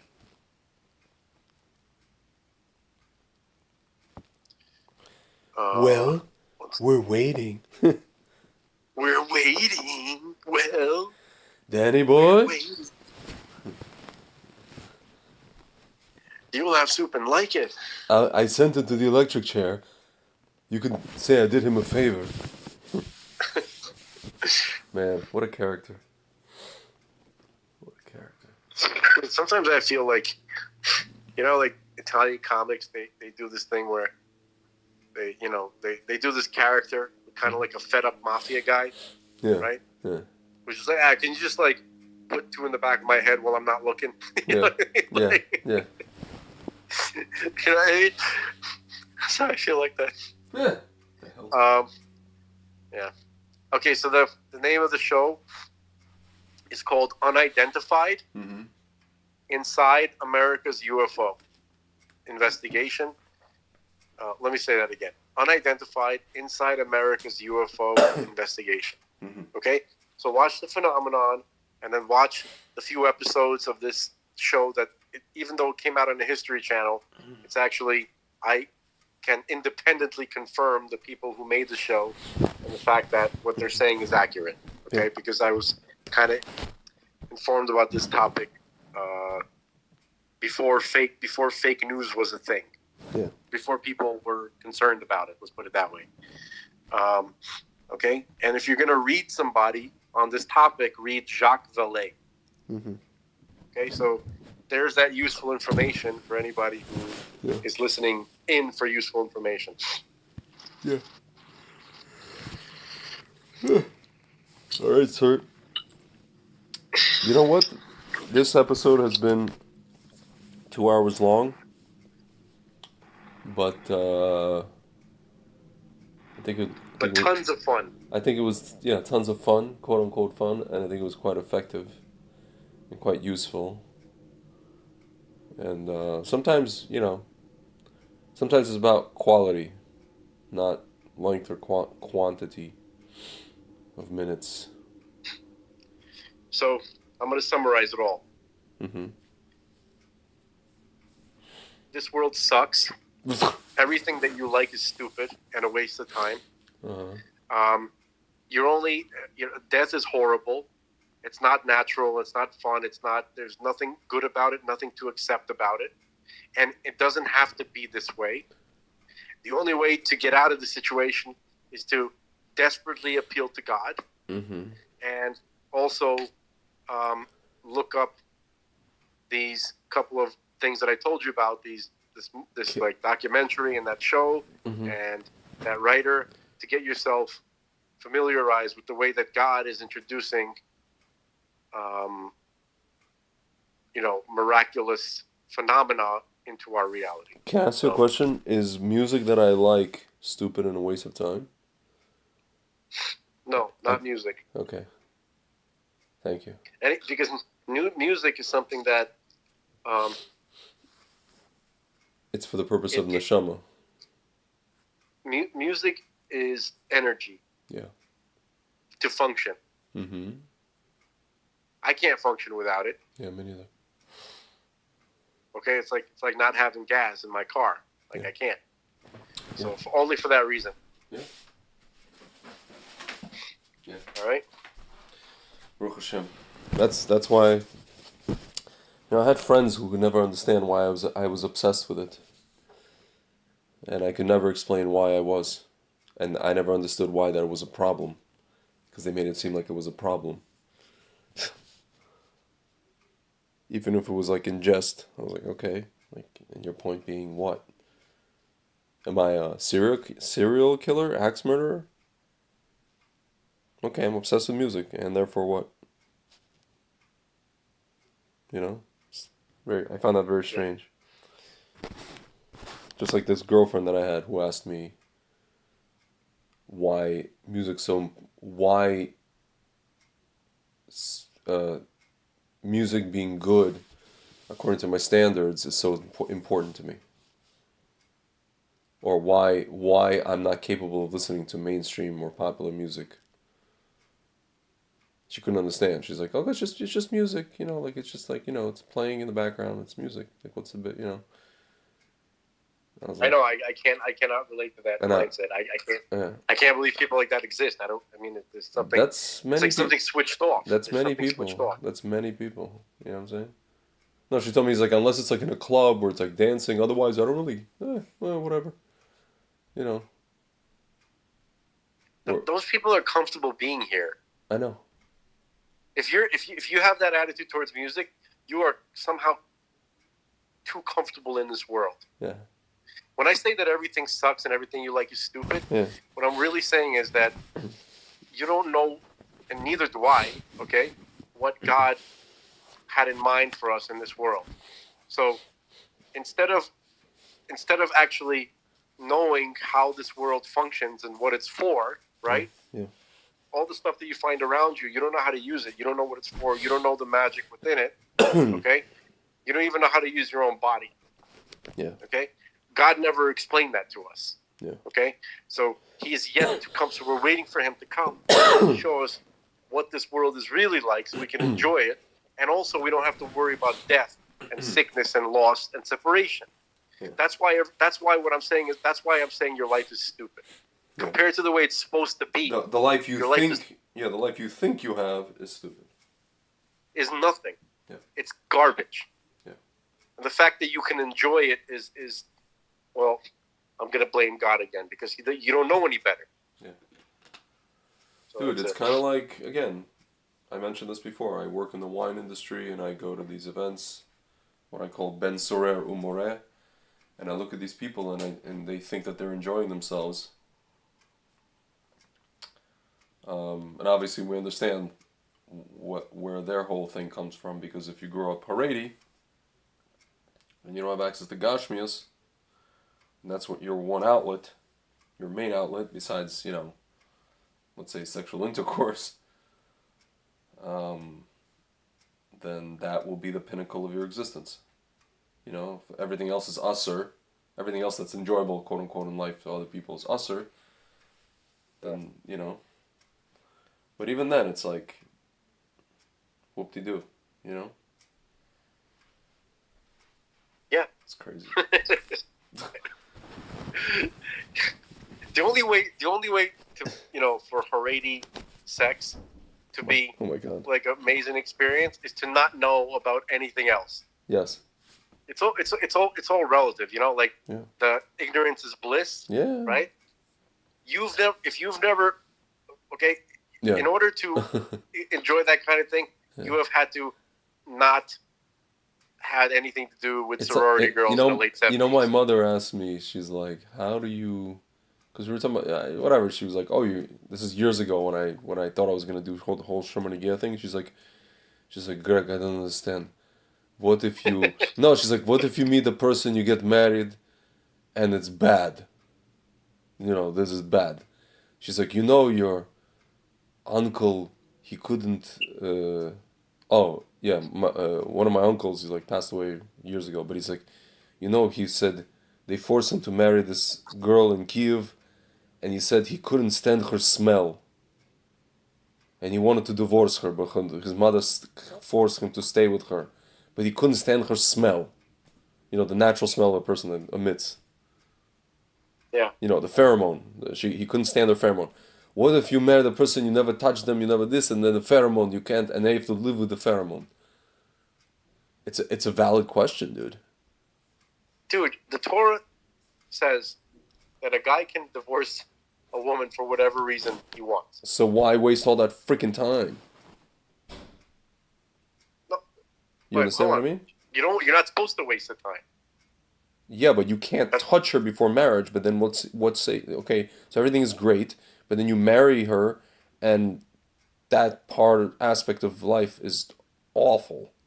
But the thing is, so what I was trying to tell my mother, by the way, is that these 18, 19, 20, 21-year-old guys who never had anything, they have no frame of reference. So to them, even cold pizza is great. You know what I'm saying? Right. It does make sense. Like the system of never, like, you keep the guy separate from a girl. Yeah. They barely ever see any girls. Yeah. Once he sees a girl, that experience alone is so mind blowing. It's like those guys in Eurotrip on the beach, you know? Oh god, that's such a disgusting movie. It's barely even funny. Yeah. The only funny thing. Miss Cusi. There's two funny scenes in the whole movie. That scene. Okay. Which one? The Miss Cusi scene when they're on the train, and it gets right, dark. Fred Armisen. Yeah, Armisen. He's amazing. He's amazing. Right, him, and then the guy, that Yugoslavian guy who played Boris the Butcher. Yeah.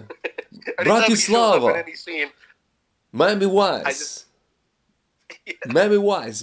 Welcome to you in Bratislava. Miami Wise. Yeah, that was it. American There's nothing show. else good in that movie. Yeah. Because they're just both brilliant actors. That's why the actors made those scenes. Yeah. That's it. Everybody else sucked. And Matt Damon should be in jail. Matt Damon was useless in that movie completely. He was terrifying. He looked like a demon. Yeah. Okay? And I think he showed his true essence. Oh, yeah. And he should be in prison. Yeah. Okay? He shouldn't be allowed in polite society. Yeah. Polite society. We know all about politeness. We spoke about it. Yeah. Yeah. So, all right. In the words of my Yemenite business partner in Israel, Greg, we get the point. We get the point, Greg. I hope so. I hope he's saying that. Does he listen to this? No. I haven't spoken to him in a while. This is my ex-business partner. Nice guy. No, we're on good terms. It's just I haven't spoken to him in a long time. He's one of these people. He's one of these Why Elohim guy. He keeps Shabbat. Yemenite guy keeps Shabbat. Has 3 kids, I think, or 4. Lives in like the center of the country. Typical Israeli suburb. And something happens. Like when the Arabs do something, Tembelim. You know what tembel is? Like dumbasses. No. Like Is that the that's Hebrew? yeah, like tembel. Like these people, they think that Arabs are just stupid. You know, it's like they don't know what's good for them when they do these kind of things. You know, like we think I it's mean, like, oh that's not wrong. no, it's not wrong. I'm saying like, you know, like Ashkenazim will, yeah, because you know they're. What would you do if you were, you know, left with no choice and then, like, dude, Sephardim are just like, Arabs are doing this because they're retarded. There's no other reason. There's no, you know, political reality nuance. There's no, there's nothing complicated here. They're just retarded. And they never miss an opportunity to miss an opportunity, as Abu Ibn used to say. Like, it's like Rabbi Kahana used to say, you know, why are Sephardim my most fervent supporters? Rabbi Kahana's fervent supporters. He's like, because they're the last people untouched by college professors. He's like, they live with Arabs, they live under Arabs as dhimmis. They never want to do it again. Forget about religion, this. They just don't want to live subjugated under people that they lived in Morocco, Tunisia, Libya, Algeria, Iraq, Syria, Lebanon, wherever the hell they lived with Arabs. In the way that they live with them. It's a shame of the apparent. Why are they going to go through this again? So they see a guy that comes along and says, you know, okay, everybody out. What, they're not going to vote for him? Of course they're going to vote for him. Makes sense. Yeah. Like, you want to call them racist? You want to call them whatever you want? Call them that. They don't. Do Mizrahim, Sephardim look like they care what you think? I hope so. I hope not. I hope they're still like the way you're describing. They are still the way I'm describing. Most of them. Baruch Hashem. Big time. Because they're intelligent. Yeah. Because No, they have wisdom. They have wisdom. It's called wisdom. It's also wisdom and like a connection to reality. Yeah. Common sense. Mm-hmm. Anybody who is touched by a Western, you know, social science is finished. Yeah. Dude, the first time Yemenites didn't keep Shabbat was when they came to Israel and met Ashkenazi Zionists. They embarrass me so much. Yeah. Fucking commie fucks. When you look at them, you know, you see that old footage. Mm-hmm. Stupid commie, you know, button-down shirt. Yeah. Stupid commie haircuts. Yeah. The stupid glasses. Yeah. I just want to Paco knee all of them. Paco knee. Dude, there's a picture I saw of like Yemenite Jewish children doing some sort of schoolwork or something, and above them is standing Ben Gurion. And they're smiling at him, and he's smiling at them. And I'm just like, oh my God. Like, I'm surprised nobody decapitated him at that moment. It's like, dear Lord. And you know, let's name an airport after this guy. Let's name a street after him. Let's venerate him. Let's, you know, take people on the birthright trip to his house in Tel Aviv. Dude, like, any secular, like, any truly secular, like government or people involved in government yeah. are ruthless. Oh, yeah. By, you know, just like automatically. Yeah. Like, you can't, that kind of government can't function without being cold and ruthless. Yeah. Even for people who think that they want to do good. They're like, oh, we must sacrifice this for the future, and they might even be serious. Yeah. But you have to be a psycho to run a kind of government like that. That's what we're dealing with. Yeah. Yeah, and now somebody gave them schmeck scenes. Yeah. That's gonna We go gotta get on well. the stickers. We gotta get on the stickers. Yeah, man. Ladies and gentlemen, stay tuned. It's gonna be interesting. It's gonna get next following month or two. It's gonna get very interesting. It's gonna be a hot summer. For Let's put it anybody, that way. for anybody tuning in for the first time, we want to make stickers and place them around Israel on light poles, on ATMs and gas pumps, and wherever people attend, which is going to have the 4 ingredients to the mitigating protocol that my brother came up with. Mm-hmm. Okay?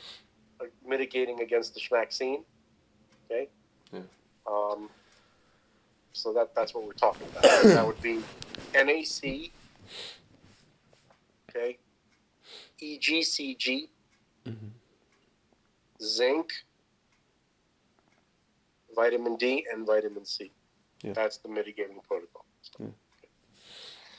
All right, so let's call it before I say something stupid and useless, All right, sir. which I'm prone to do. It's all good. All right, sir. Lalo Tov. All right, Dan. Arrivederci. Arrivederci. Arrivederci. Later. Say some more Bush stuff. That always makes me laugh. We didn't invite Rudy to the 9/11 memorial. He's Amer- Dude, it's good, man. I used to call him America's mayor. Now he's America's nothing. He had that just for men. How could he say he uses just for men when he's not a man? Even though my friends can't even define what a man and woman is anymore, but neither could I. Perfect. All right. All right. Leave it at that. All right, man. Later.